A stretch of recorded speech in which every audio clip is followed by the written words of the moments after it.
A derrota do Internacional por 2-1 para o Juventude fora de casa foi ruim, mas poderia ter sido pior, já que os adversários diretos da briga por uma vaga direta na Libertadores da América também perderam. O Corinthians para o Atlético Mineiro e o Red Bull Bragantino para a equipe do Santos. Da repercussão do jogo ficaram algumas atuações individuais destacadas, positiva e negativamente, e a reclamação da direção do Internacional quanto à atuação da arbitragem. Foi pênalti em Dourado? Esse é o Diário do Inter KTO, quarta-feira, 10 de novembro de 2021. Tudo bem, gente? Obrigado pela participação aqui. Não esquece de deixar teu like, de te inscrever, de ativar as notificações. Vamos pro Diário do Inter KTO dessa quarta-feira, meio improvisado. Tô gravando aqui no carro, não é a primeira vez que eu faço essa com vocês, mas com compromissos pessoais. Não deixei de acompanhar a derrota do Internacional para a equipe do Juventude e tudo isso que envolveu o dia do Inter com a partida no estádio Alfredo Jaconi, tá? Eu começo falando sobre a escalação do técnico Diego Aguirre, que teve uma novidade, uma surpresa em relação àquilo que a gente projetava antes do confronto. Ele não começou jogando com Gabriel Bosquilha. Ele abre o setor do meio-campo com Rodrigo Dourado e Rodrigo Lindoso, os dois volantes, até aí tudo certo. O Edenilson sendo o cara pelo lado direito, o meia centralizado sendo o Maurício e não o Bosquilha, e pelo lado esquerdo ele aparece com o Palácios, dando uma oportunidade para o jogador chileno que busca uma recuperação do seu futebol. Eu já trouxe aqui diversos conteúdos e informações a respeito da tentativa de adaptação do Carlos Palácios do Internacional. O próprio empresário do jogador garante que esse é o foco do atleta nesse futuro próximo, que ele não quer sair do Inter, quer mais oportunidades. E essa oportunidade, de alguma maneira, ela foi dada pelo técnico Diego Aguirre na partida de hoje contra a equipe do Juventude. Bom, eu já vou entrar nas atuações individuais, tá? Mas eu não achei que o Palácios fez um jogo ruim. E depois eu explico por quê. Mas eu já começo destacando isso porque nos primeiros minutos de partida, o Inter foi o Inter do técnico Diego Aguirre. Pressionou o Juventude, quase chegou ao gol, teve algumas oportunidades com o Yuri Alberto, com o próprio Carlos Palácios, que já no primeiro jogo chuta uma bola muito perigosa que desvia no zagueiro e quase entra. Então foi o Inter que pressionou, pelo menos nos primeiros 10 minutos de partida, mas não conseguiu chegar ao gol. E depois que o Inter não faz o gol, o time apresenta problemas. Problemas defensivos, problemas de concentração, me pareceu, em vários momentos. O Bruno Mendes chegou a falhar em algumas ocasiões no primeiro tempo. Ele que vem sendo um zagueiro tão regular e tão seguro, a gente destaca aqui. E por causa disso, o Juventude conseguiu crescer na partida, criou oportunidades. E aí entra a primeira atuação individual que eu destaco, que é a do Marcelo Lomba. Cara, o Marcelo Lomba ele foi titular do Internacional ao longo dos últimos 6 jogos. E a gente tem que destacar aqui que o Marcelo Lomba, mais uma vez, salvou o Inter em diversas oportunidades. No primeiro tempo, o Juventude chegou ao gol e o Lomba apareceu, fazendo milagres. E foi assim no primeiro tempo. O Inter até criou, teve bola na trave do Maurício, outras oportunidades com o próprio Yuri Alberto. Não chegou ao gol, o empate 0-0 na primeira etapa. E aí no segundo tempo a desconcentração do Internacional ela seguiu, tá?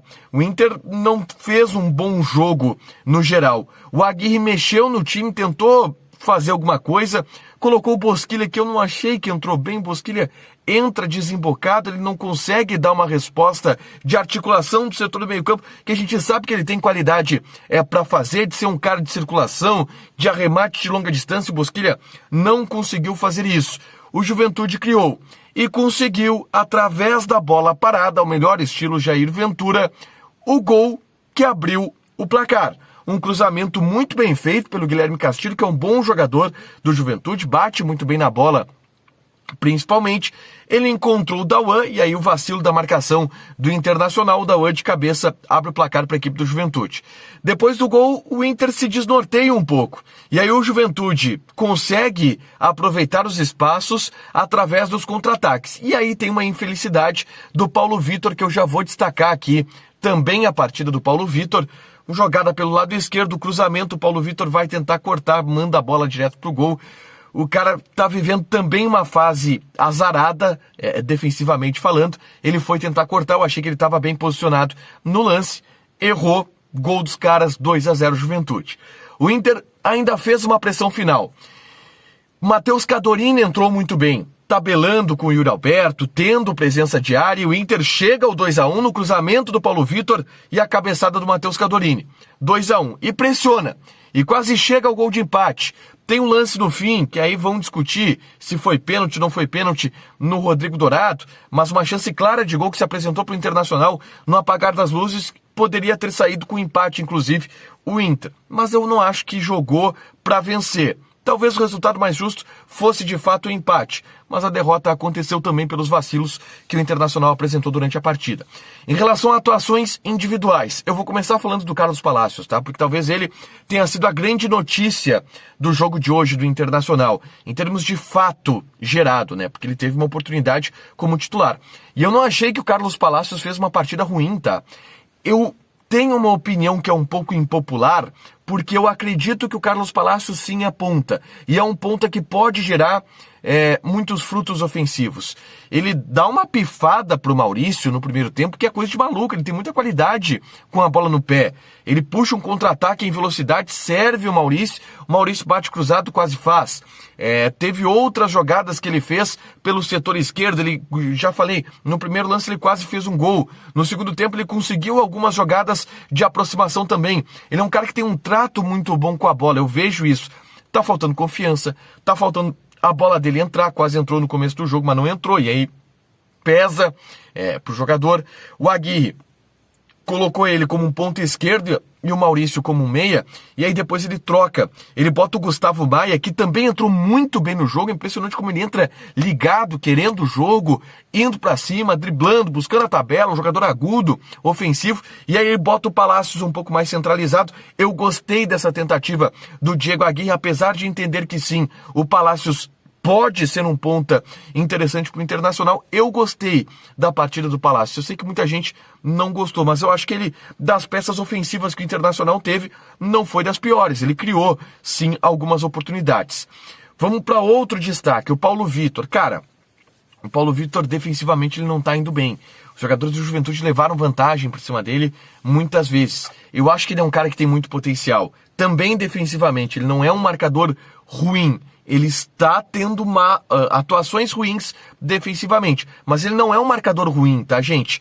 O lance do gol contra foi infelicidade, só que aí 2 minutos depois ele mostra que tem personalidade, porque ele pega uma bola do lado esquerdo e coloca na cabeça do Matheus Cadorini para diminuir o placar, e ofensivamente ele vai muito bem. Ele tem é um jogador que tem um fluxo bom, que eu gosto de falar, porque ele vai para frente com uma velocidade muito boa, tabela, se aproxima, dá um andamento para as jogadas. Eu gosto muito do Paulo Vitor, tá?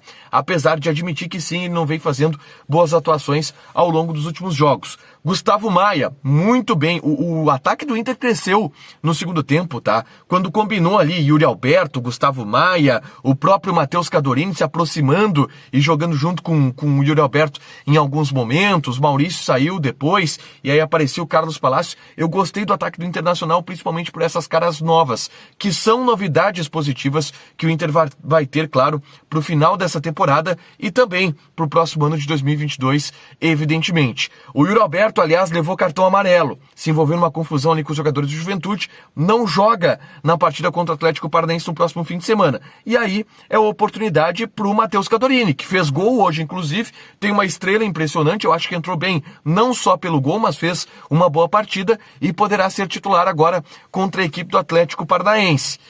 Além do jogo, e aí eu já destaco que o Matheus Cadorini, enfim, vai ser titular no próximo jogo contra o Atlético Paranaense. Após a partida, o que eu destaco das declarações é que o doutor Emílio Papaléu foi para a entrevista coletiva para falar de arbitragem. E entre as reclamações do Internacional está principalmente o lance do pênalti.